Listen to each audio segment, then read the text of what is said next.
ورکول شي وینه ورکول ثواب لري کني لري وینه ورکول دا خبره یې ساته چې یو سوال دار چې وینه ورکول ثواب لري کني لري دغه خبره دا چې غیر مسلمان سره ورکول شي کنه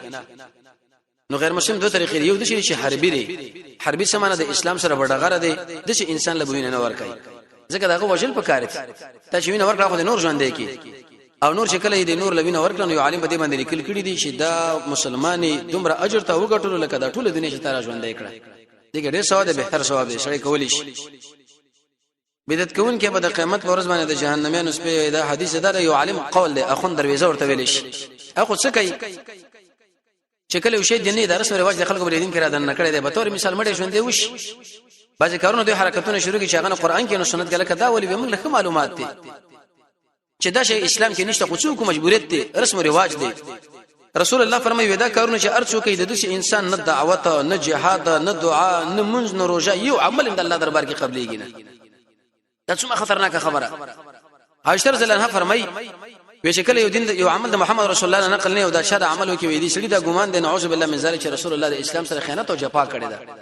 د زمونږ د الله په دښمنۍ کې واقع دي او هغه به د یو عالم قول دی اخون دروازه ورته ویل شي د دنیا ژوند سړی څنګه تیر کو بس قران او سنت چې کوم خبره کړي هغه عمل کراولنو که یو ماشوم د خپل د مور د ډړې لاندې شي او مرشي په مور باندې صحت شته کنه دي کې دوه قول دي د سعودي باز علماء لکه وسمین دي د شنور علماء هغه دا خبره ذکر کړي ده چې دا په د باندې نشته هیڅ ځکه نسیان خطا دا د ماشوم نه د دې سړی نه پورته کړی شوی او حدیث استدلال کې ذکر کړی دی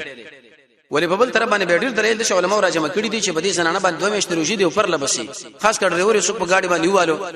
کته زندان تیر کې واخل کو ماپ کړی دا در باندې الله حق دی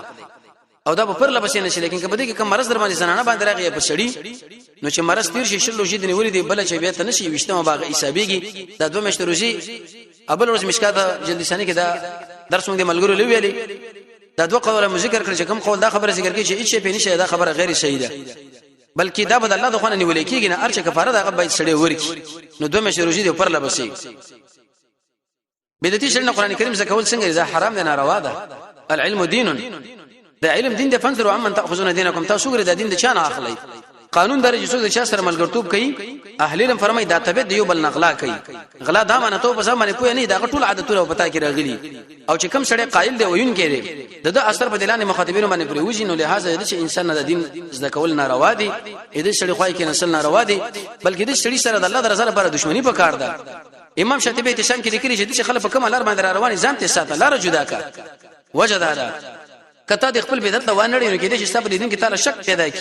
الکه تاسو دا خبره کوي چې ارزه په قران او حدیث کې نو دي حدیث او دي حدیث سره بسکای دې آیات او دي حدیث سره بسکای ایسه د ځل کې شک پیدا کی نو سره ناسته پکار ده نو سره ولاړه پکار ده نه اکرام کچیر د دې انسان اکرام تاو کې سلام دې پیواچو ډوړې وغیرہ دې پیو خړل